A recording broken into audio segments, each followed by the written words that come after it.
On a Effective Tuesday, immediately, she this laid her intern has father been to removed rest. from the board of Her directors husband was there, following the but kept discovery a of cold significant 3 feet financial between them, irregularities. under To his the own future, separate darling. umbrella. By Wednesday morning, he was filing for And to divorce. us. And on Friday, he was already This married is to another strictly a woman. business matter now. But he made a monumental Lawyers will be mistake. in touch. He never imagined that the quiet Please, you janitor can't do who had this. raised his wife was secretly a billionaire. So when he proudly escorted his new bride into a high society gala, he was stepping into a trap that would completely unravel his life. Before we get into this story, I want to ask you something. If you have ever been overlooked because you chose to be quiet and observant, tell me where you are watching from in the comments. We are about to find out if qualities like loyalty and patience still hold any power, because the events that follow will challenge everything you think you know. This story will teach you one of the most powerful lessons about wealth, patience, and character. By the end, you will understand why the quietest people in the room are often the most dangerous to underestimate, and why true power never needs to announce itself. He was no longer breathing on his own. Machines were doing the work for him. Maya gripped the cold metal rail of the hospital bed, her knuckles turning white as she listened to the unnatural sounds of life. There was a hiss from the ventilator and a steady beep from the monitor, all under the dull hum of the overhead lights. She could see his chest rise and fall in a steady rhythm, but she knew it was just the machine. "Daddy," she whispered, her face so close she could smell the sterile scent on his skin. "Please fight for me, just one more time." She held his hand, which felt warm and rough, with the calluses from a lifetime of hard work. The strength was still there to hold on, but not enough to wake up. The doctor's vocabulary was gentle, using phrases like declining and unresponsive. But those words were just soft cushions for a hard truth. Her father was slipping away, and no careful phrasing could alter that reality. For 48 hours, she had not left his side. Sleep was impossible, and food was an afterthought. She survived on bitter coffee and the painful discomfort of the waiting room furniture. Her husband, Marcus, sent 2 text messages. The first asked if she needed anything. The second announced he would be late. She ignored both. Beyond the hospital walls, life went on. Cars honked, people laughed, and the world did not seem to care that her own was collapsing. In that quiet room, time itself seemed to slow down, becoming a heavy weight pressing on her chest, testing her limits. She was raised by her father, and her father alone. He never asked for help or complained, offering only a dependable, quiet love that was present every single day. He taught her practical things, like how to tie her shoes at age 7 and how to change a flat tire at 12. When she was 16, he taught her that the loudest people are often the ones with nothing important to say. So when she announced her engagement at 23, he did not immediately celebrate. Instead, he observed Marcus carefully during dinner, asking probing questions that seemed harsh at the time. Afterward, he hugged her and said, "I trust you to know your own heart." He never said he trusted Marcus, only that he trusted her. The distinction was lost on her then, but it was becoming painfully clear now. A nurse entered the room silently to check the machines and adjust the tubes. She avoided looking at Maya, her professional distance a sign that she had witnessed this scene many times before. The phone in Maya's pocket vibrated, but she paid it no mind. Suddenly, she saw her father's fingers move. Her heart leaped as she shot up from her chair. "Dad?" His lips parted slightly, forming words without sound. She moved closer, straining to catch any whisper. He forced out 3 slow, final words. "Go to bank." In the next instant, the alarms on the monitors blared to life. The room filled with medical staff, and Maya was gently guided into the hall. She stood there, helpless, waiting for the official word. she did not need to hear. Her father was gone, and his last words made no sense.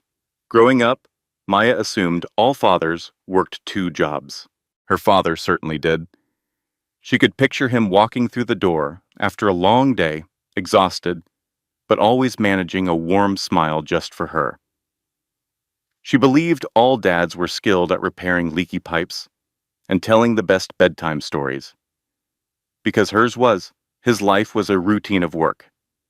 A janitor at the school by day, and a maintenance man at the church 3 nights a week. On weekends, he helped neighbors with repairs. They often paid with warm meals, heartfelt thanks, and genuine admiration. He never showed any sign of fatigue or frustration. He would simply work, come home, cook dinner, and listen to her talk about her day as if it were the most important news in the world. They lived in a tiny 1-bedroom apartment, and that bedroom belonged to her. For 16 years, the sofa was his bed, and he never made her feel like it was a sacrifice. Their possessions were few, but everything they owned was kept spotless and orderly. Her father folded his work uniforms with the same care a banker might fold a dress shirt. Every Sunday evening, he would meticulously polish his boots. On their refrigerator, a calendar marked all of her school activities with red circles, and he was present for every single one. While other children had parents who arrived in fancy suits and expensive cars, her father came in his work clothes, a faint smell of cleaning solution still on him. He always sat in the back, trying not to draw attention. But she was never ashamed, because at her recitals, when other parents were distracted by their phones, her father's eyes were fixed only on her. He passed on knowledge that seemed unusual for a simple janitor. He taught her how to analyze a legal contract. He showed her how to tell if a person was being dishonest by observing their hands instead of their face. He explained how to enter a room and quickly identify who had genuine influence versus who was just posturing. "Money makes a lot of noise, baby girl," he would tell her while washing dishes.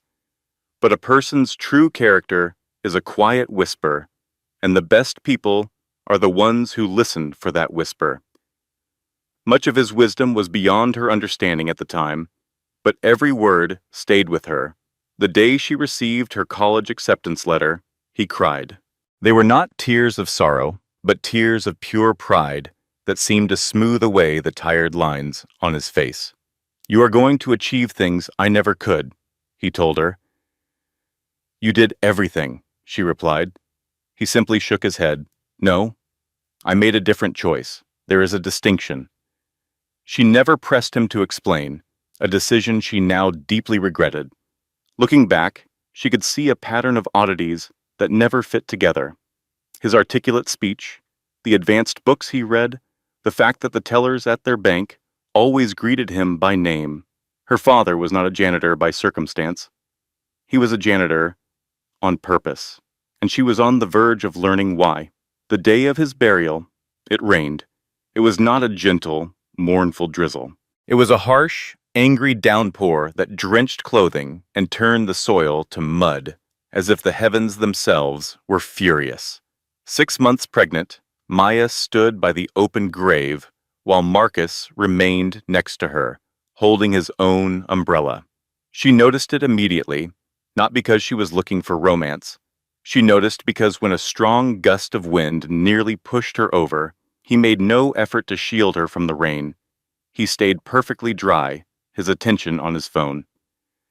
One by one, mourners approached her with hugs and empty condolences. "He is in a better place. His suffering is over." She simply nodded and offered thanks, letting them believe their words helped. But her heart screamed that the better place was right here, with her. He was supposed to be here to see her become a mother. He was supposed to meet his grandchild. He was just supposed to stay. During the funeral, she saw Marcus glance at his watch twice. When the pastor invited people to share a memory, her husband said nothing. Maya spoke about her father's hands, how they were constantly in motion, repairing things, building things, and offering a steady comfort when hers shook. Her emotions overwhelmed her midway through, and she could not continue. Marcus offered no comfort as the casket was lowered. She moved to toss a single rose on top. Her heels immediately sank into the soft, wet earth. She lost her balance. An elderly woman from their church quickly grabbed her arm to support her. "I have you, dear," the woman whispered. Her own husband was oblivious. Following the service, everyone went to the church for food. There were sandwiches nobody wanted and coffee that grew cold in flimsy paper cups. The sound of conversation seemed jarringly loud. Maya found a quiet corner to sit, feeling drained. She gently massaged her belly. The baby was kicking more than usual, this time as if it sensed the tension. After 20 minutes, Marcus came over. "I have to leave," he stated. She looked at him, bewildered. "Now? It is that work matter I mentioned last week." She had no memory of it. It was possible he had told her. Her grief could have wiped the memory clean. In the end, it made no difference. "All right," she answered softly. He gave her a brief, mechanical kiss on her forehead that meant nothing. "I will be home later tonight," he promised. But he never came home. By 10 o'clock that night, she was sitting alone in their silent apartment, still dressed in her funeral clothes. She stared at her phone, waiting for a message that never arrived. There was no call, no text, just an awful silence that brought a chilling realization. The man she buried today was the only one who had ever truly been there for her. Her marriage had been over for a long time. She had simply refused to face it. The clock was nearing midnight when she finally forced herself to change out of her dark dress and get ready for bed. Her body ached, but her thoughts refused to quiet down. She picked up her phone, a familiar habit, and began to scroll mindlessly, desperate for any distraction from the twin realities that her father was dead and her husband was not home. That is when the picture appeared on her screen. It showed Marcus at a restaurant she knew well. It was an expensive place with intimate lighting and candles. Seated across from him was an unfamiliar woman. It was clearly not a business meeting. The woman was young and impeccably put together, radiating a kind of beauty that required both money and time. The other woman was leaning forward, her laugh echoing something he had just said. He was tilted back in his chair, completely at ease, with a smile Maya had not seen on his face for months.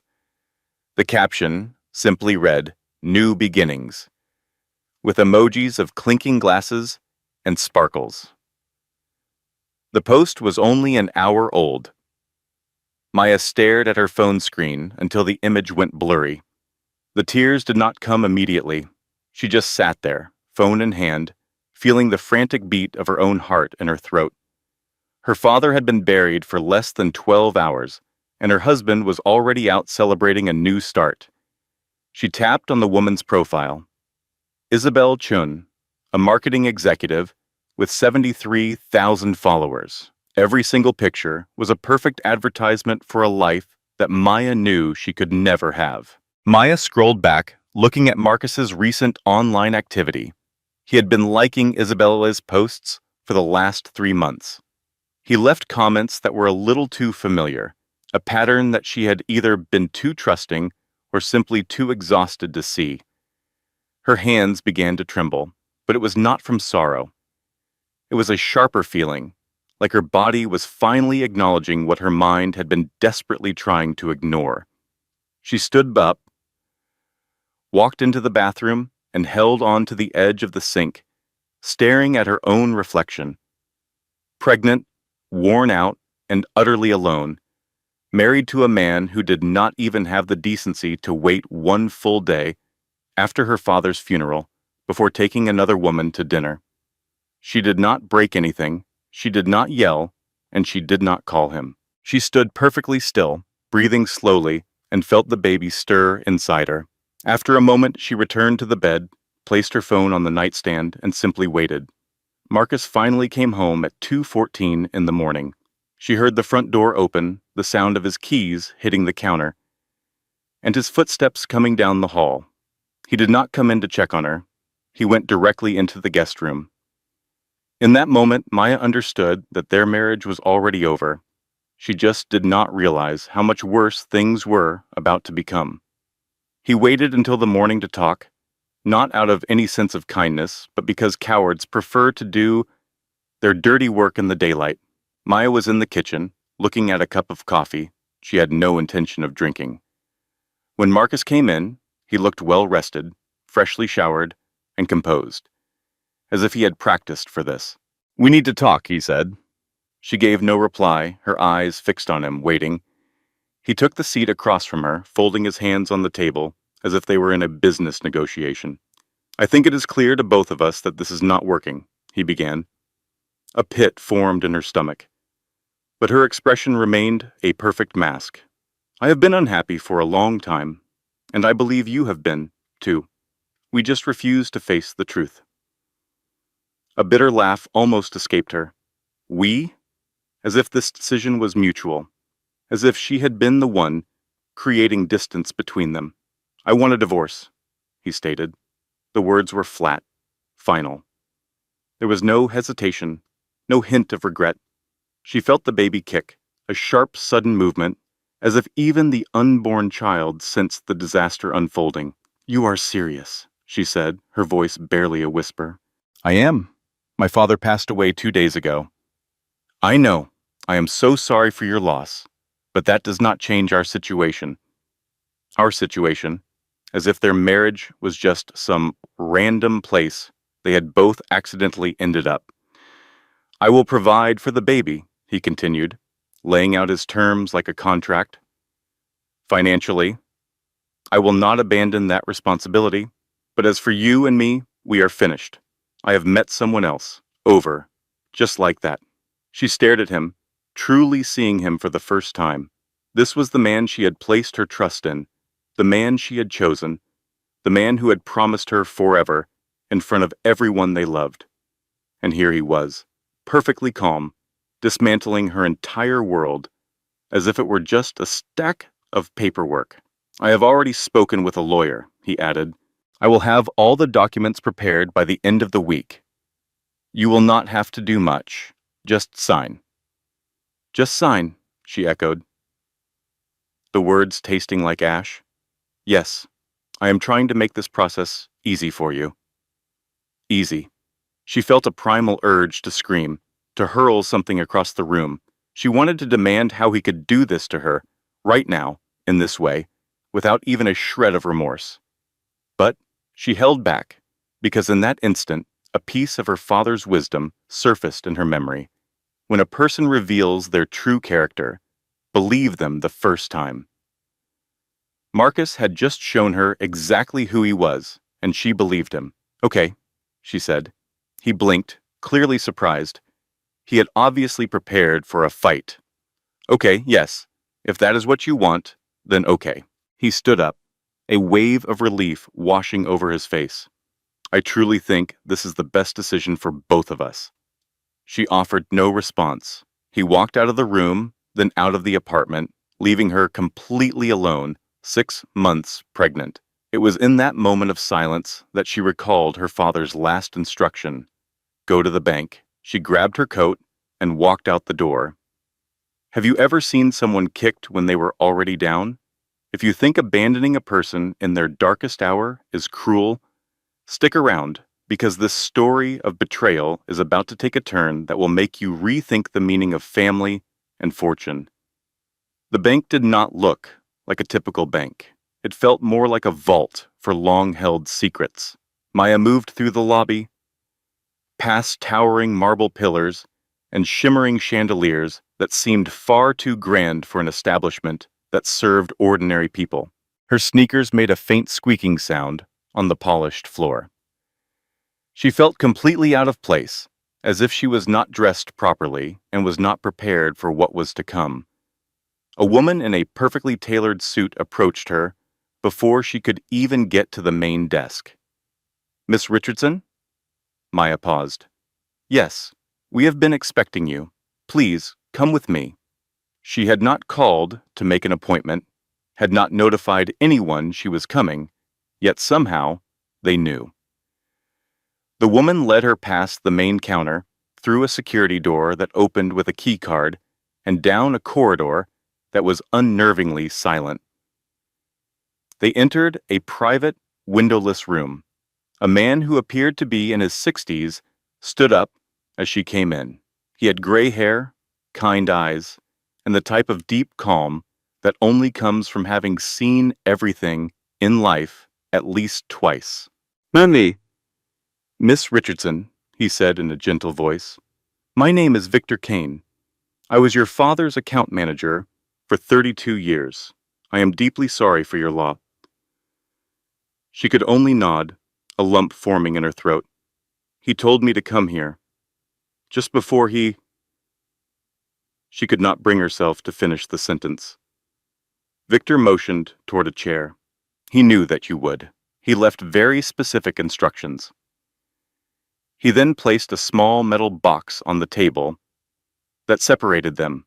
The words, Safety Deposit Box, number 1247, were engraved on its surface. This box requires 2 keys to open, Victor explained, taking one from his jacket pocket. Yours should have been with his personal belongings. Maya reached into her purse and pulled out the envelope the hospital had given her. Inside was her father's wedding band, his watch, and a small brass key that she had not understood the purpose of until this very moment. She passed it to Victor. He inserted both keys into the lock and turned them at the same time. The lock made a distinct clicking sound. Victor lifted the lid of the box and then took a step back. I will leave you to have some privacy. Please, take all the time you need. He then left the room, closing the door behind him. Maya stared down at the box. Inside, there was a stack of papers fastened together with a black clip, a sealed envelope with her name on it in her father's handwriting, and underneath everything, something that made her gasp. They were old photographs. One showed her father, looking young, perhaps 25, standing before a massive mansion. He was wearing a suit that cost more than anything she had ever seen him in her entire life, and he was surrounded by people who looked as if they owned the entire world. She turned to the next item, a yellowed newspaper clipping that was still readable. Hartwell heir vanishes after family dispute. She looked at the date, which was 34 years ago. The name printed under the headline was James Hartwell III. She looked back at the photograph. It was definitely her father, but the name was not his. Her hands trembled as she reached for the documents. The first page was a legal trust that had been created 28 years ago and updated just 3 weeks before her father passed away. The beneficiary was listed as Maya Richardson. The trustee was Victor Kane. She quickly read through legal terms that she did not quite comprehend. Words like irrevocable and protected interest and a spousal exclusion clause. Then, at the bottom of the third page, she saw a number. She had to read it twice and then a third time because it simply could not be real. Her father, the man who had worked as a janitor for 35 years, had left her something that made no sense at all. It was not a house, and it was not a savings account. It was an empire. With unsteady hands, she opened the envelope. The letter inside was on plain paper. There was no logo or letterhead, just her father's neat script, which always slanted slightly to the right when he wrote carefully. Baby girl, if you are reading this, it means I am gone. And I am so sorry that I could not tell you this myself. But some truths are easier to accept once you have lived enough to understand why they are so important. My name was not always James Richardson. I was born James Hartwell III, the heir to a family that cared more about legacy than love, and more about control than character. My father built an empire. My grandfather made it even bigger, and I was simply expected to carry it on. There were no questions, no other paths, and no choices of my own. When I was 26, I met your mother. She was working in a bookstore near the university. She always wore her hair in a braid and read poetry on her lunch breaks. She made me laugh in a way I never knew I needed to. She did not care about my last name or the money. She cared about the person I was when no one else was around. I wanted to marry her. My family refused. It was not because she was not good enough for them, but because she was not part of their grand plan. They wanted alliances, corporate mergers, and arrangements that would look impressive in business publications. So, they presented me with a choice: the family fortune or the future that I truly wanted. I chose her, and they made certain that I paid a price for that decision. Maya paused her reading to wipe the tears from her eyes, and then continued. They cut me off from everything, publicly disowned me, and erased my name from every family record as if I had never even existed. I changed my name and found work that did not require a background check or connections. I started my life over with nothing but the woman I loved and the firm belief that a good life does not come from money. It comes from having meaning. Your mother and I had 6 wonderful years together before she passed away while bringing you into this world. And those 6 years were the richest of my entire life. But there is a part of the story that they never knew, a part I took care of before I walked away from them for good. I did not just abandon the fortune, I completely restructured it. I hid it away within such complex legal protections that not even they could get to it. I gave control to someone I trusted without question, and then I waited. I did not do it because I wanted revenge, but because I knew that one day you might need it. The money grew silently and strategically, managed by people who knew that true wealth is not about what you can spend. It is about security, and it is about having options.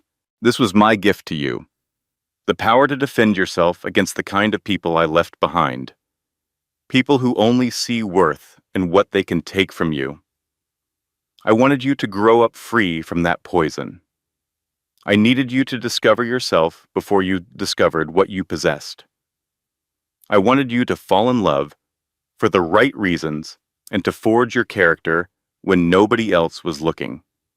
Now that you know the truth, there is something else you must grasp. This is not about changing who you are. It is about giving you the means to remain exactly who you are, without compromise, without fear, and without ever needing to ask for anyone's permission. Maya placed the letter on the table. Her father had not been running from his wealth. He had been shielding her from it, waiting for the one moment she would need it the most. The other documents explained everything in language that was both cold and precise. An irrevocable trust agreement. It was created 6 months after her father adopted his new name. The trust was updated every 5 years. Its last revision was 3 weeks before he passed away, just after he received the diagnosis that confirmed his time was short. Maya read each line with care, making sure she understood every word. The trust was not just cash sitting in a bank. It was a fortress meticulously constructed from legal terms and forward-thinking strategy. Every single asset was secured within legal entities, making them untouchable by lawsuits, divorce claims, or debt collectors. Her name appeared on nothing public.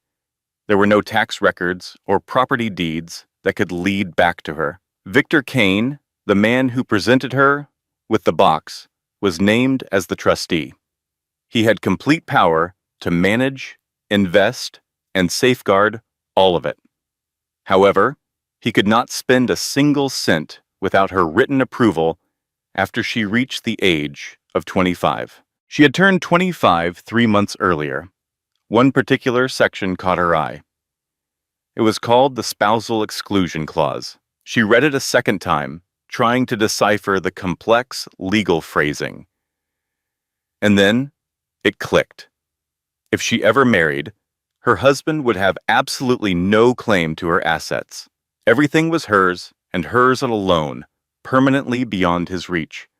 This was not a punishment or a sign of mistrust in a future husband.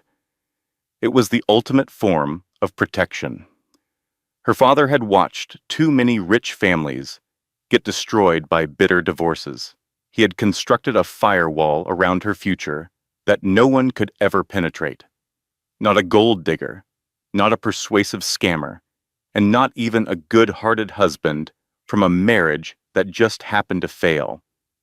A spouse was entitled to nothing, not the original assets, not the income they generated, nothing at all.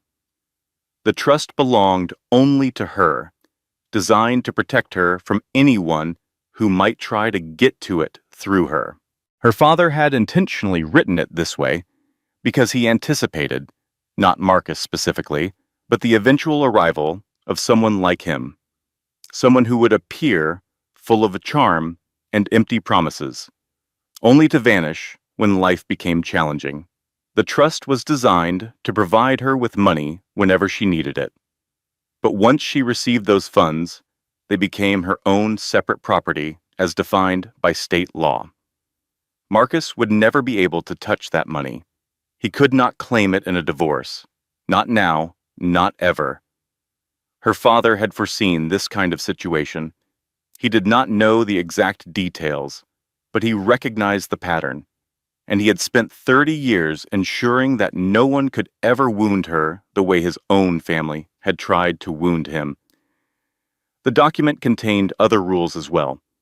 There were sections about her future children, safeguards in case she ever became unable to make decisions for herself, and guidance on how the fortune should be used if she decided to use it.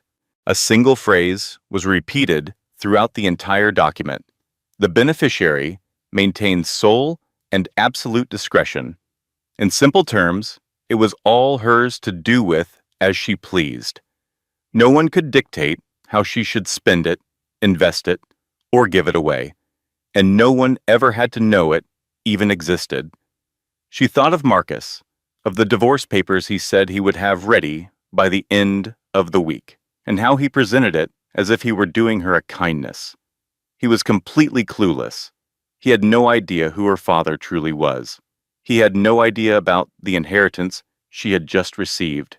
He had no idea that the woman he was so easily discarding now held more power than he could ever hope to gain in his entire lifetime. The real question was not if she had the means to retaliate.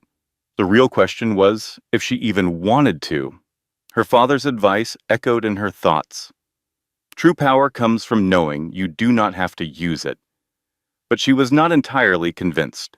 Power does not make a grand entrance. It is patient. And so, she would be patient too. She picked up the letter once more. 2 more pages were left. Now that you know what you possess, you need to understand something far more important. What you are. This money is not your identity. It never will be. You were built from different materials, from strong values, from sacrifice, and from seeing what happens when a person chooses love over a legacy. I did not raise you with nothing as a punishment. I raised you with simplicity as a lesson. You understand what it means to earn something, to be patient, to live without, and to make decisions based on what is important rather than what is convenient. Most people who are born with wealth never learn that. They mistake their resources for their character. They believe money gives them power, when all it really does is make them loud. You are not like them. You know that real strength is not about what you own. It is about what you do when you have lost everything. And now that you have everything, I need you to hold on to that lesson, because this is what will happen. People will eventually learn the truth. It will not be immediate, but it will happen someday. And when that day comes, you will finally see them for who they truly are. The people who were with you when you had nothing will be with you when you have everything.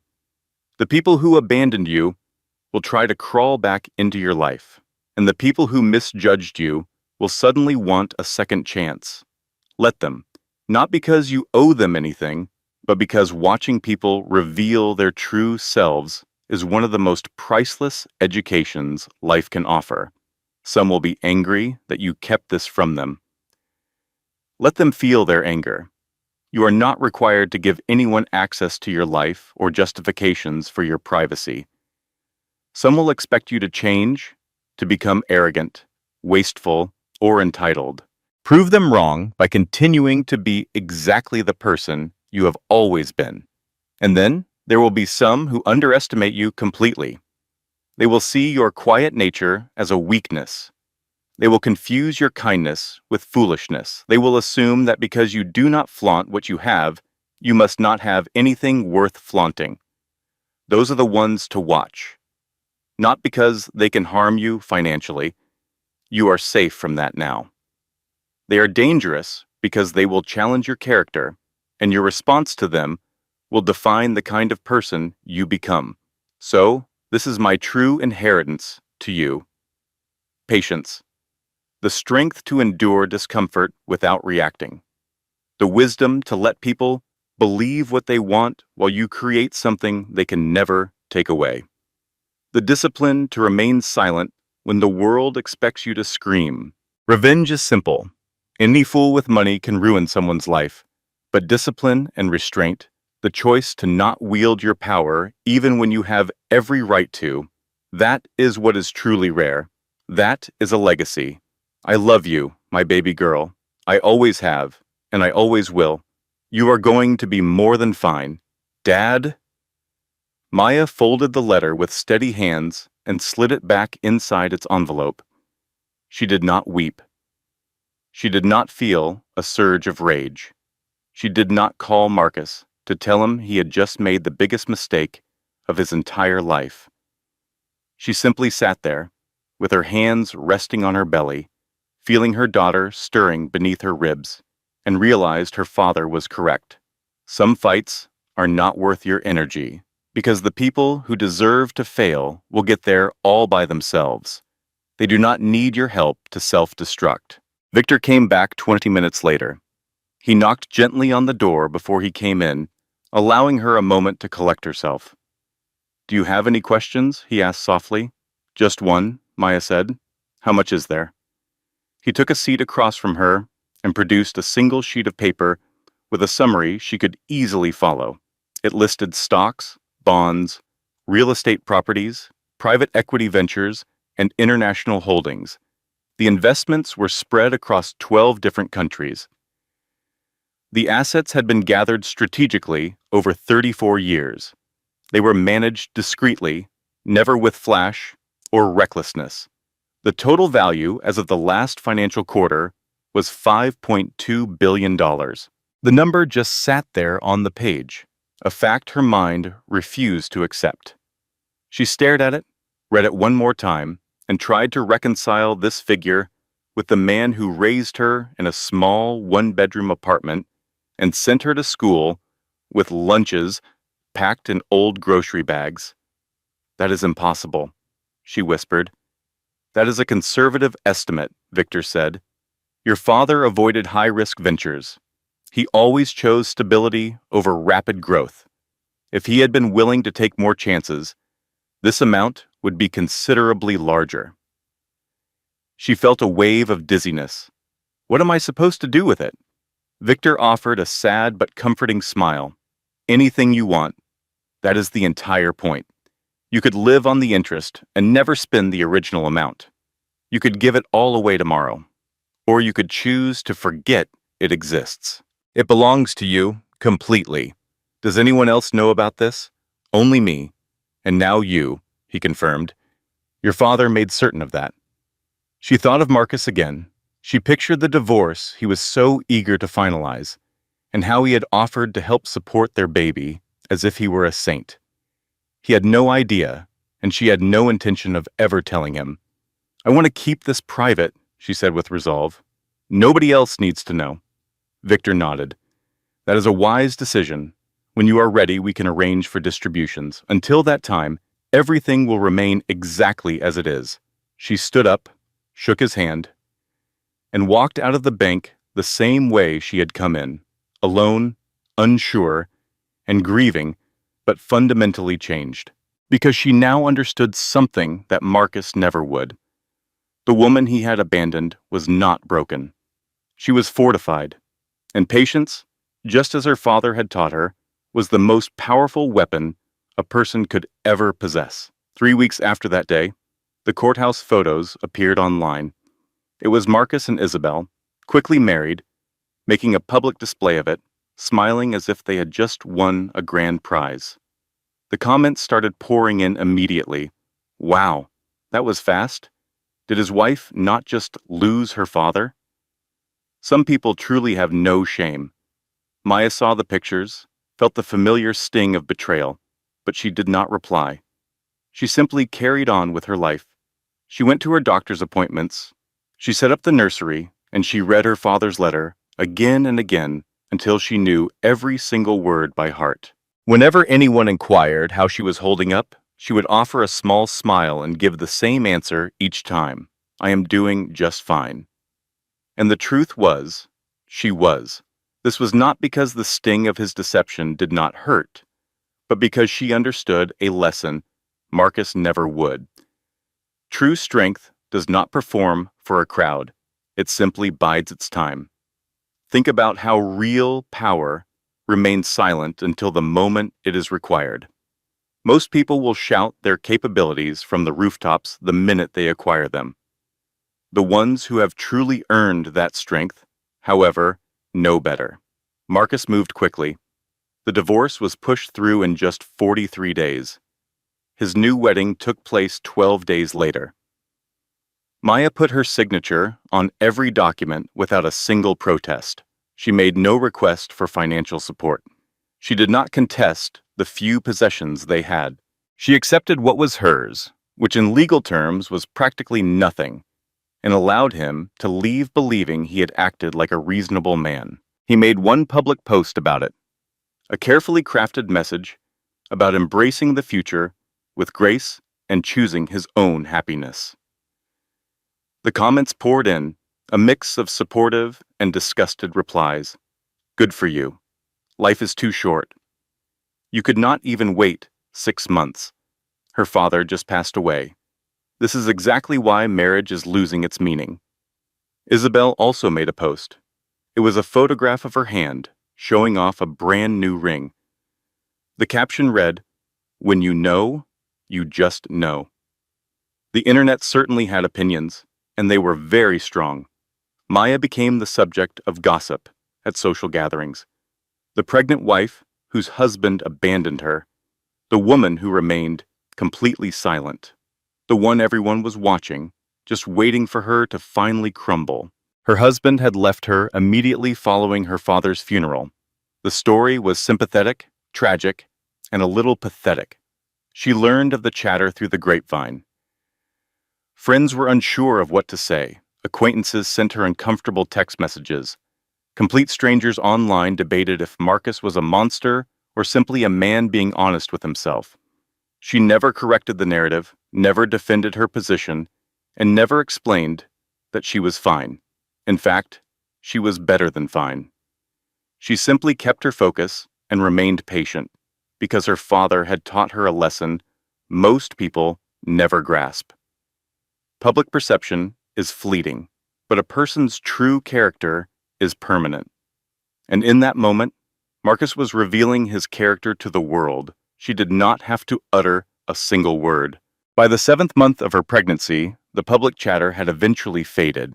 People had found newer scandals and more recent drama to focus on, someone else's messy public separation. Maya filled her days by assembling the crib, folding baby clothes, and reading books on childbirth that were equally terrifying and comforting. Victor called her once a week to check on her, ensuring she had everything she could possibly need. She always told him yes, even when the truth was far more complex. She was not having money problems.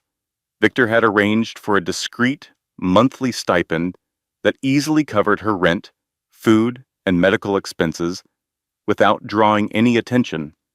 But she was having a hard time emotionally, not because of Marcus, but because of the silence surrounding her father. Her father was gone. Her husband was now gone.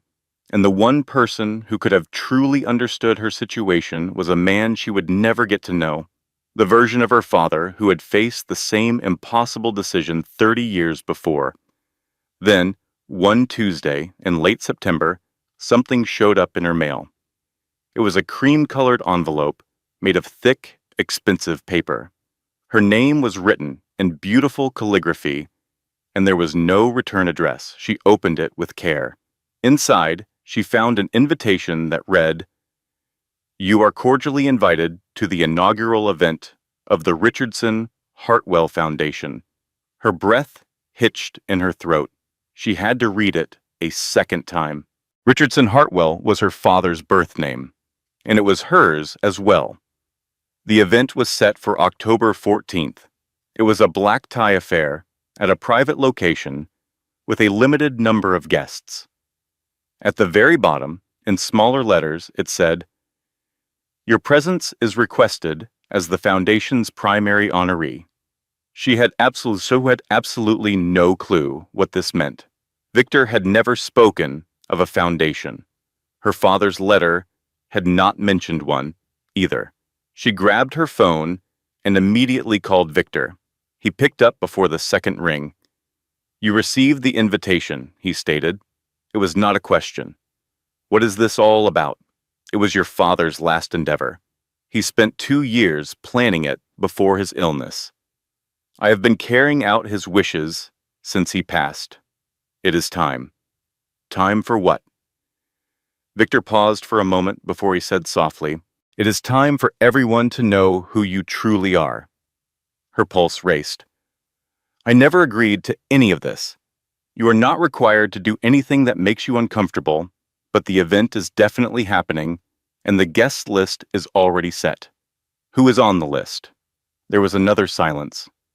"Everyone who is important, and that includes Marcus." The official announcement was released 3 days later. A professional and polished press release was sent to local news outlets and nonprofit groups all over the state. The Richardson Hartwell Foundation is launching with a $50 million endowment to focus on educational access, career development, and assistance for single-parent families. The newly formed Richardson Hartwell Foundation will be holding its first fundraising gala next month. The foundation celebrates the legacy of James Richardson, who dedicated more than 30 years to serving his community in quiet but impactful ways. The article featured a photograph of her father, but not in his janitor's work clothes. It was a picture from many years ago, showing him in a suit, looking like a man who belonged in a corporate boardroom. The people who knew him were confused. "Wait, is that the gentleman from the elementary school? I had no idea he was wealthy. Where is this money coming from?" The press release did not give an answer. It named Victor Kane as the executive director and listed a board of advisors with names nobody in the area recognized. It also made reference to an anonymous founding contributor whose donation had made the whole project possible. The community's reaction was cautious, a mix of curiosity and doubt. $50 million does not just materialize out of thin air, and James Richardson, the man who mopped hallways and repaired plumbing, did not seem like the kind of person with access to that level of fortune. Rumors began to fly. Some people believed it was a fraud. Others were convinced it was financed by a famous person or a politician who was just using her father's good name. Still others assumed Maya had received a large settlement from Marcus and was now trying to repair her public image. Not a single person guessed the truth because the truth was simply too fantastic to be believed. Maya observed all of this happening from afar. She made no comments, offered no clarifications, and did not participate in any of the speculation. Victor was managing every detail.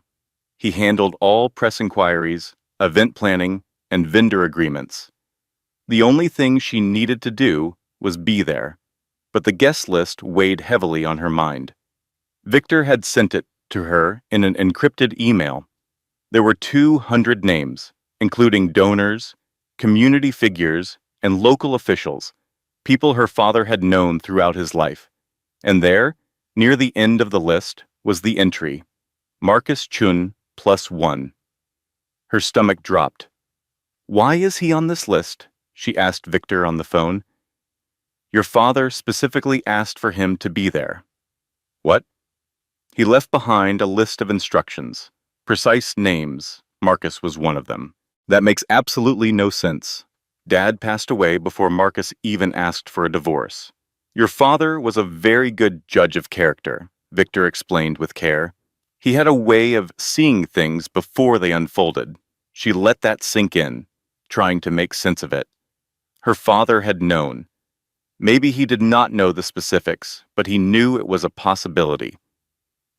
And he had arranged for Marcus to be present on the night the truth would be revealed. It was not about payback, it was about enlightenment. "I am not sure I can go through with this," Maya confessed. "You do not have to," Victor assured her. "But if you decide not to go, you will always wonder what might have been." She thought about her father's letter, his words about patience and about allowing people to show their true colors. "He will bring Isabel," she said softly. "I am sure people will gossip." "They are already gossiping." She let out a long breath and felt the baby move inside her. She placed a hand over her stomach. "All right," she finally said. "I will be there." "Excellent," Victor responded. "Because this night is not about him. It is about you, and it is time for people to finally see the distinction." The location was breathtaking. It was a historic mansion that had been transformed into a venue for special events. Chandeliers hung like cascades of crystal. The floors were so glossy they mirrored the ceiling above. The tables were draped in fine linens that likely cost more than an average person's rent. Maya showed up 30 minutes before the event was scheduled to begin. Victor was waiting for her at a private entrance. He looked at her once and broke into a smile. "You look absolutely perfect," he told her. She had picked her outfit with great care. It was an emerald green gown with an empire waist that flattered her very pregnant figure. Her hair was styled in a simple updo. She wore almost no jewelry, except for one item, a diamond necklace that had been stored in the safety deposit box. It was a vintage piece, elegant and subtle, unless you understood its true worth. She did not know its monetary value. She only knew it had belonged to her grandmother, the woman her father's relatives had cut out of their lives, right along with him. Wearing it felt like the right thing to do. "How are you feeling?" Victor asked. "I am terrified," she confessed. "Good. That's a good sign. It means you understand what is at stake." The guests began to filter in. Maya watched them from a secluded room that had a one-way window with a view of the grand hall. She spotted familiar faces, including members of her father's church, his former colleagues, and neighbors who had been part of his life for years. And then she spotted Marcus. He entered with Isabel on his arm. Isabella was wearing a striking red dress, looking bold and self-assured, the type of woman who enters a space and expects all eyes to be on her. Marcus seemed out of place, not because of the fancy event, but because he clearly did not know why he was there. He scanned the crowd, likely searching for Maya, but did not see her. Isabel guided him toward the bar. They got their drinks and offered smiles to strangers, putting on a performance as the happy, thriving couple. Maya could feel her heart pounding in her throat. Victor suddenly appeared at her side. "You do not have to go out there just yet. We can wait until the program has started." No, Maya replied in a low voice. I want to enter just like all the other guests. Are you certain? She gave a firm nod, remembering an important lesson from her father. Being confident is not about feeling prepared. It is about taking the next step, even when you are not. She departed from the private room, walked along a corridor, and paused at the doorway to the grand hall. She took one deep breath, and then she walked through the doors. The room did not fall silent all at once, but a change rippled through the crowd. Have you ever seen someone completely underestimate the wrong person? Imagine your husband leaves you while you are 6 months pregnant, right after your father has died. He says you are too much of a burden and walks away, absolutely certain that you have nothing. That is the devastating injustice that happened to Maya. This story is about the quiet power of integrity, and it is a powerful lesson in why you should never, ever count someone out. If you believe that character is more valuable than cash, stick with me to see one of the most satisfying moments of vindication you will ever hear. Months later, Maya walked into a crowded room. Conversations stopped. People stared, not because she made a grand entrance, but because she was very obviously pregnant and completely alone. She saw the looks of recognition spread through the guests. Then she saw Marcus. His face went blank, then confused, then something that looked a lot like panic. His new partner, Isabel, whispered something to him, but he just stared at Maya. Maya ignored him. She moved with calm dignity to a reserved seat near the front, sat down, and folded her hands over her belly. Just breathe. An older woman with a kind face approached her. You must be Maya, she said softly. I am. Your father talked about you all the time. I am so sorry for your loss. Thank you, Maya managed to say. The woman smiled warmly. He would be so proud of you tonight. A lump formed in Maya's throat. She could only give a small nod in response. More people came by to offer their condolences and share fond memories of her father. And through it all, Marcus sat across the room, frozen. A terrible feeling was dawning on him. This was not some random event he had decided to attend. This was her event, and he had absolutely no idea what was coming next. The lights in the room began to dim. A microphone was set up on a small stage. A man named Victor stepped up to it. Good evening, he started. Thank you all for coming. Tonight is not just about launching a new foundation. It is about honoring a man who lived his values every day, even when nobody was watching. Victor spoke about her father, about his dedication, his quiet kindness, and his reliability. People throughout the room nodded in agreement. Some of them wiped away tears. Then Victor's tone shifted. What most of you do not know, he continued, is that James Richardson made a profound choice 34 years ago. He walked away from a life of immense wealth and privilege because he refused to compromise when it came to love. He changed his name, started from scratch, and built a new life based on his character, not his inheritance. Confused whispers moved through the audience. Marcus leaned forward just a little, suddenly paying very close attention. That choice cost him everything his family thought was important, Victor went on, but it gave him something far more valuable, his integrity, and a daughter who inherited his principles instead of his fortune. Victor paused, letting his words sink in. The Richardson Hartwell Foundation exists because James never forgot where he came from, and because he spent 3 decades making sure his daughter would have the ability to build something meaningful, free from the weight of expectation or entitlement. He then turned and gestured toward Maya. It is my great honor to introduce the Foundation's founder and its primary benefactor, Maya Richardson. Polite applause started, but it grew louder as people began to understand. Maya stood up slowly and walked to the stage with deliberate steps. She could see the expression on Marcus's face shifting in real time. His confusion was turning into comprehension, and that comprehension was quickly turning into pure horror. He was finally connecting all the pieces. Richardson Hartwell, her father's real name, the $50 million endowment, the foundation, it was all her. Isabel looked over at him, baffled by his strange reaction. He offered no explanation.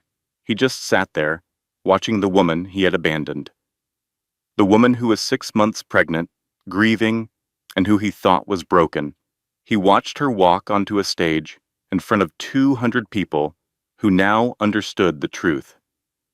She was not a victim. She was a legacy. Maya got to the microphone and adjusted its height. The entire room became completely silent. She did not look at Marcus. She looked out at the people who had loved her father, the ones who had come tonight to honor his kindness. Then she began to speak. Her voice was perfectly steady. It was not loud or dramatic, just incredibly clear. My father taught me that the most important decisions we make are the ones that nobody else ever sees. She paused, letting the thought settle. He taught me that love is not about what is convenient. It is about showing up, especially when it is difficult, especially when no one is watching, and especially when you have every single reason to walk away. A few people in the audience nodded slowly. He also taught me, she continued, that wealth without character is just noise, that true power is not about what you possess. It is about what you do with it when no one is forcing you to do anything at all. She glanced down at her notes and took a quiet breath. Most of you knew my father as a janitor, a maintenance man. He was someone who always showed up early, stayed late, and never once asked for any recognition. She looked back up at the crowd. What you did not know is that he was born into one of the wealthiest families on the East Coast. He was supposed to inherit an entire empire, and he gave it all up because the people who control that wealth told him that love was not worth it. There were audible gasps and whispers. He proved them wrong. Her voice never wavered. He spent 34 years as living proof that a good life is not measured by your assets. It is measured by your integrity. And when he passed away, he left me something far more valuable than money. She paused again. The room was so still you could hear a pin drop. He left me a choice. I could have kept all of this a secret. I could have taken what he built for me and just disappeared. Nobody would have ever known. Nobody would have cared. She then looked directly into the eyes of the people in the audience. But my father did not hide his wealth because he was ashamed of it. He hid it because he wanted me to grow up understanding who I was before I understood what I had. She let that powerful idea fill the room. And now that I know both, I am choosing to do what he would have done. I will build something that matters. I will help people who have been underestimated. I will support families who do not have a safety net. At that moment, Victor placed a formal document on the podium next to her. The Richardson Hartwell Foundation has been endowed with an initial gift of $50 million, Maya announced, with a long-term structure designed to grow that into sustained generational impact. Applause began to swell through the room, but she was not finished yet. That $50 million, she said clearly, represents less than 1% of the total trust my father established in my name. The applause died instantly. People started looking at each other, trying to do the math in their heads. The full valuation, as of the last quarter, she stated, is $5.2 billion. There was complete silence. It was not the silence of shock, but the silence of a profound reckoning. She did not smile. She did not gloat.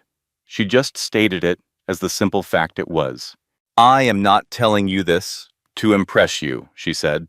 I am telling you this to make something very clear. My father did not raise me to be rich. He raised me to be responsible. And that is exactly what I intend to be. She then stepped back from the microphone.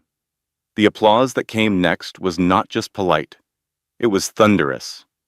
People got to their feet, clapping, with some even crying. Maya walked calmly off the stage and returned to her seat. Across the room, Marcus sat completely still. The color had drained from his face. His hands were gripping the edge of the table so tightly his knuckles were white. Isabel was trying to say something to him, but he was not listening. He was doing math in his head. The woman he had left, thinking she had nothing, had just revealed that she controlled more wealth than he could ever touch in 10 lifetimes. And he had simply walked away, not because she was not enough, but because he had never bothered to truly know her. If you have ever underestimated someone just because they were quiet, this is a moment to sit with that discomfort. Subscribe if you believe that loyalty and character still matter, because this story is not over just yet. Marcus tried to leave. The second Maya stepped off the stage, he stood up, grabbed Isabelline's hand, and mumbled something about needing some fresh air. But Victor was quicker. He did not block his path, but he was suddenly there, standing near the exit with a calm smile on his face. It was a calm, knowing look that said everything without saying a single word. Marcus froze. Isabel looked at him, confused. "What is wrong?" He did not answer. He could not, because what could he possibly say? That the woman he had divorced only 8 weeks ago, the one he had abandoned while she was grieving and pregnant, had just been revealed as one of the wealthiest people in the entire state? That he had walked away from billions of dollars because he could not be bothered to stick with her through a hard time? That every single decision he had made for the past 6 months had been based on a completely wrong assumption about who really held the power? Isabel tugged on his arm. "Marcus, talk to me." He sat back down like a robot, feeling completely numb. All around them, people were celebrating. They were talking excitedly about the foundation, about Maya's incredible composure, and about her father's amazing story. Someone nearby said, "Can you imagine walking away from that much money just to marry the person you loved? That is so rare." Another person added, "And to raise a daughter who turned out to be that grounded, that is even rarer." Marcus heard every single word. Each one was a painful reminder of what a failure he had been. He glanced over toward Maya. She was surrounded by people now, thanking her, hugging her, and offering their support. She looked tired, but she also looked incredibly steady. She did not look in his direction even once. It was not out of spite. It was because he simply did not matter to her anymore. Isabel finally put the pieces together. "Wait," she said slowly. "That is your ex-wife." He nodded. "The one you said had nothing." He did not respond. She pulled her hand away from his, staring at him. "Marcus, how much did you know about this?" "Nothing," he said quietly. "I knew nothing." "You did not ask," she stated. He looked at her and saw the shift in her eyes as it was happening. He saw the recalculation. She was not angry with him. She was evaluating him. She was wondering if she had made a huge mistake by aligning herself with someone who could miscalculate something so badly. He saw it, and he felt it. He realized this must have been how Maya felt. Watching someone you trusted suddenly reassess your value based on new information. It was humiliating. "I need to talk to her," he said suddenly. "Do not," Isabel warned him. "I have to." "Marcus, leave it alone." But he was already on his feet, moving toward Maya's table. Victor intercepted him smoothly, his manner polite, but unmistakably firm. "She is not available right now. I just need 5 minutes." "She is not interested." Marcus's jaw tightened. "You cannot speak for her." "I do not have to," Victor replied. "She asked me to make sure you understood. There is nothing to discuss." The words hit him like a closing door. Final. Permanent. Marcus stood there, completely useless, while the woman he had underestimated continued her conversations with people who actually mattered to her. He had wanted closure, or an explanation, or maybe even some kind of forgiveness. But Maya did not owe him any of those things, and she was certainly not going to give them to him. 10 minutes later, she left quietly through a side exit. There was no grand goodbye. She was just gone. Marcus watched her go and understood, for the very first time in his life, what it felt like to be completely and utterly irrelevant. Naomi Grace Richardson arrived on a Thursday. She was 7 pounds and 4 ounces, with dark hair and her grandfather's eyes. The hospital room felt perfectly still as Maya held her for the very first time. There was no husband pacing the halls, no family in the waiting room, only Victor, who had insisted on being there. A nurse named Petra even stayed after her shift ended, believing that no one should be alone during such a profound moment. Petra whispered, "She is perfect." Maya could not find her voice. She just nodded as tears streamed down her face, thinking of how her father should have been there. He should have been the one to hold his granddaughter and see the life he fought so hard to protect finally begin. The baby's weight in her arms felt like a promise she had kept, a future he had secured, even if he was not there to witness it. She gazed down at Naomi's face, which held a universe of possibilities. "My little girl," she whispered, "I have got you." But her father was gone, and Maya knew, somehow, she had to be enough for the both of them. She looked at Naomi again, gently tracing the outline of her tiny fingers, memorizing every detail of her face. "Your grandfather loved you long before you were born," she whispered softly, "and he made sure you would have a life that was safe, protected, and free." Naomi let out a yawn, impossibly small and impossibly complete. Victor moved a little closer, his eyes filled with a grandfather's tenderness as he looked at the baby. "James would have been so proud," he said quietly. "You did a good thing, Maya." She let out a long, slow breath. "I do not feel like I did anything but survive." He replied, "That is more than most people ever manage." Maya remained in the hospital for 2 days, where she learned to nurse, change diapers, and somehow get by on just 2 hours of sleep.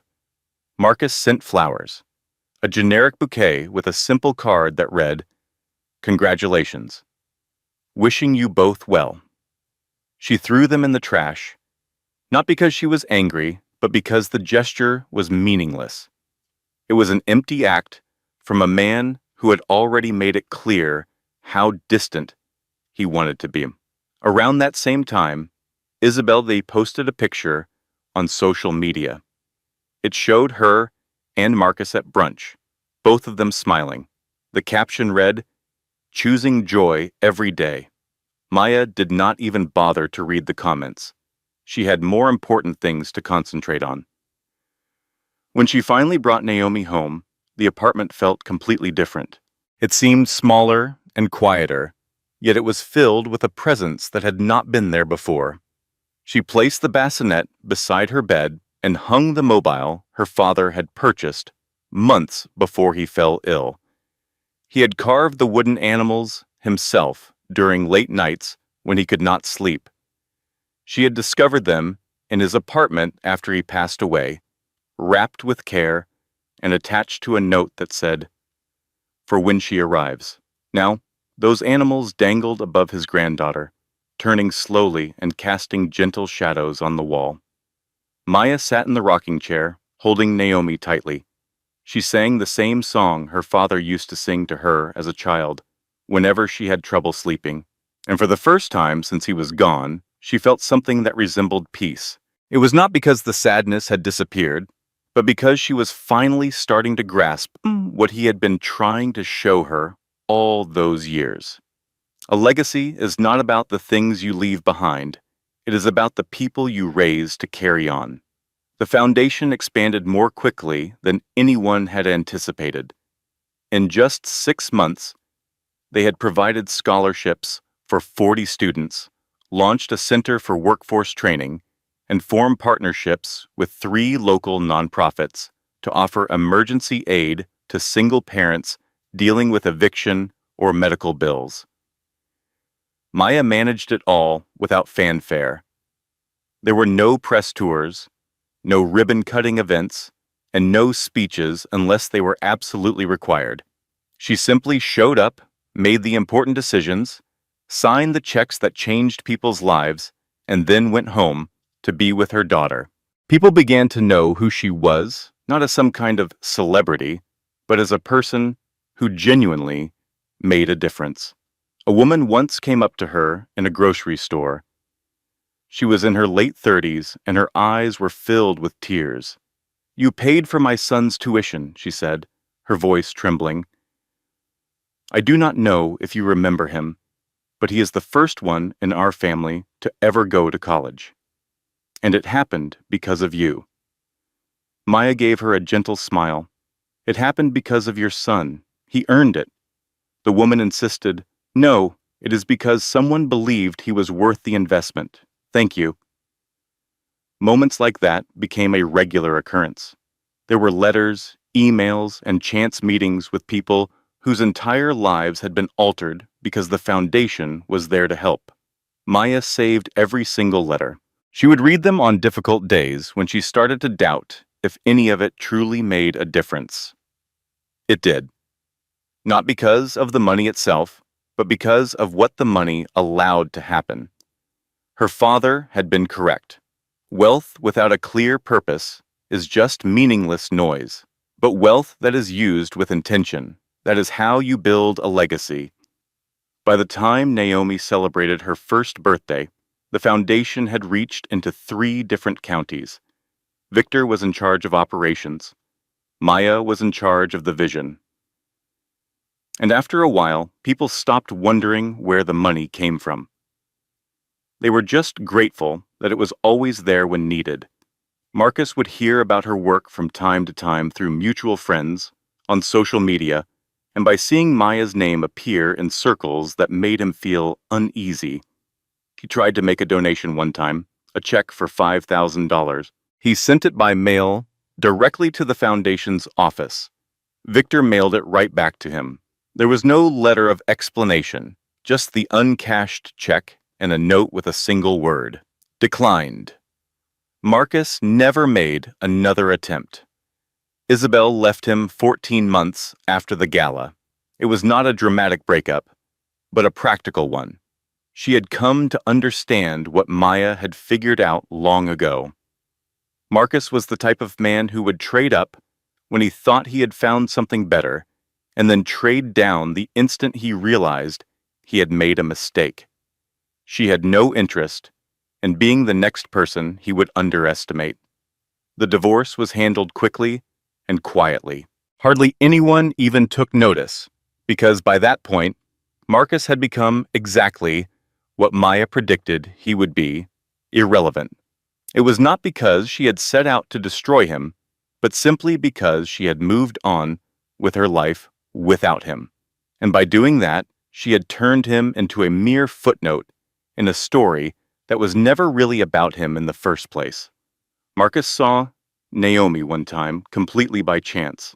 He was taking a walk through a park near his office when he noticed them. Maya was pushing a stroller. Naomi, who was probably about 18 months old, was pointing at the birds and chattering with excitement. Maya looked different. She seemed stronger, more at ease with herself than she ever had when they were married. He almost went over to them. He almost said something, but then he saw that Victor was there too. He was walking right beside them, laughing at something Naomi said, being present in a way that Marcus had never been. He stayed where he was, just watching from afar. Naomi had Maya's smile and her father's eyes. She looked healthy, joyful, and deeply loved. Marcus felt a strange, twisting sensation in his chest. It was not quite jealousy, but something closer to recognition. He had been given the opportunity to be a part of this, to be the man pushing that stroller, to hear his own daughter's laughter, to build a life that had meaning. And he had chosen otherwise. It was not because Maya was not enough, but because he had told himself she was too much effort. He had wanted something easy, convenient, and simple. What he ended up with was empty. Isabel was gone. His professional reputation had taken a series of quiet blows. He did not grasp the full extent of it until people just stopped returning his calls. The life he thought he was upgrading to felt more hollow with each passing year. In that same time, Maya had built something that could not be denied. She did not do it loudly or out of revenge, but just with quiet consistency. The foundation continued to grow. Her name kept coming up in important contexts, like education panels, nonprofit boards, and community planning committees. She never went looking for recognition. It simply found her, because people will always respect competence, and she had demonstrated hers time and time again.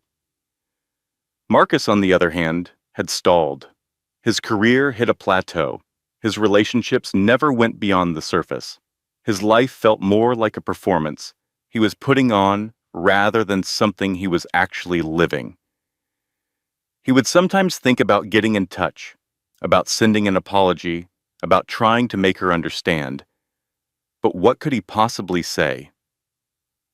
"I am sorry I left you when things became difficult.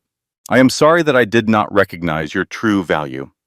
I am sorry that I was too arrogant to ask any questions." None of it would make any difference now. Maya had moved on, completely and for good, and he was left to sit with a lesson that had come far too late to do him any good. The years went by. Naomi began kindergarten. The foundation marked its 5th anniversary. Maya's name was featured in a business journal profile with the headline, "The Philanthropist You Have Never Heard Of." The article spoke about her father, the foundation, and all the work it had done. It mentioned Marcus only once, in a passing reference. Richardson was previously married, but has been a single mother since her daughter's birth, choosing to focus on family and philanthropy rather than public relationships. Just one sentence, placing him firmly in footnote territory. He read it over twice. He felt a sharp sting. Not because the words were cruel, but because they were completely accurate. He had been reduced to a minor detail, a brief phase in her life, a person who had been around for a short time and then left before anything truly important began. And the most painful part of it all was that he deserved it. Maya stood inside her father's old apartment one final time before the lease was officially up. 6 years had passed since he died. 6 years of building, of growing, of discovering who she truly was when no one else was there to watch her. Naomi was spending the afternoon with Victor, which gave Maya the chance to close this chapter of her life by herself. She moved through rooms that now seemed smaller than she remembered, running her hand over the kitchen counter, where her father had prepared thousands of meals. She sat on the couch where he had slept for 16 years just so she could have the bedroom. The apartment was completely empty now. The furniture had been donated, and his belongings had been sorted through. The only things left were the memories and a single envelope she had been saving. It was the one Victor had kept for her, waiting until she was ready. She opened it with care. "Baby girl," it began, "if you are reading this, Oshin, it means that enough time has gone by for you to truly understand what I am about to tell you. Loss is not a punishment. It is permission. It is permission to find out who you are when there is no one left to place their expectations on you. It is permission to build something that reflects your own values instead of seeking someone else's approval. It is permission to walk away from people who are unable to see your worth. Not because you are filled with anger, but because you are too busy creating something better. You have spent these past years proving something that I knew all along. That character is not about what you possess. It is about what you do when you possess everything. Some people will claim you were lucky, that you were simply handed wealth, privilege, and opportunity. Let them think that, because they will never grasp that wealth without wisdom is merely money. And you, my daughter, possessed wisdom long before you had any resources. I am so proud of you. Not for your success, but because you remained kind, you remained humble, you remained yourself. That is the true inheritance, love, Dad. She folded the letter with great care, sliding it back into the envelope as she wiped a tear from her eye. Then, she locked the apartment door one last time and stepped out into the bright afternoon sunlight. Naomi was already there, waiting at Victor's office. She ran toward her the second she saw her. "Mama!" Maya swept her into her arms, holding her close. "Did you have a good time? We got ice cream." "Of course you did," Maya said, glancing at Victor with a smile. He simply shrugged with an innocent look. Grandpa privileges. The three of them walked to the car together. Naomi chattered excitedly about her day. Victor asked her playful questions that sent her into fits of giggles. And as Maya buckled her daughter into the car seat, this small, wonderful person, who would never meet her grandfather, but would be raised with his values, she felt a profound sense of gratitude she had not experienced in years. It was not gratitude for what she was given, but for who she had been allowed to become, because her father had been right all along. Loss was not an ending. It was an authorization. It was permission to choose the person she was meant to be. Without apology, without compromise, and without needing approval from anyone else.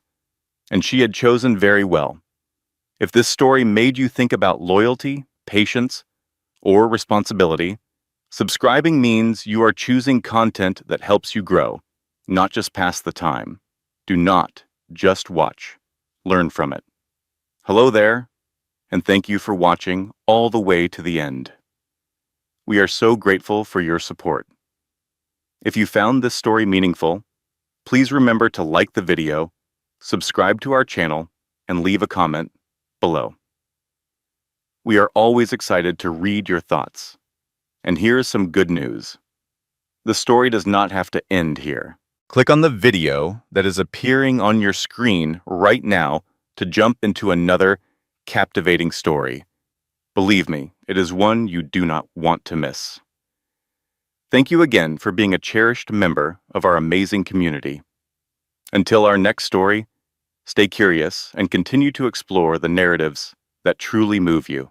This content was carefully researched, developed, and manually edited by our team to deliver meaningful stories with valuable life lessons. Every narrative is crafted to entertain, inspire, and empower our audience. We believe that great stories can change lives, and we are committed to bringing you content that matters. Thank you for being part of our community.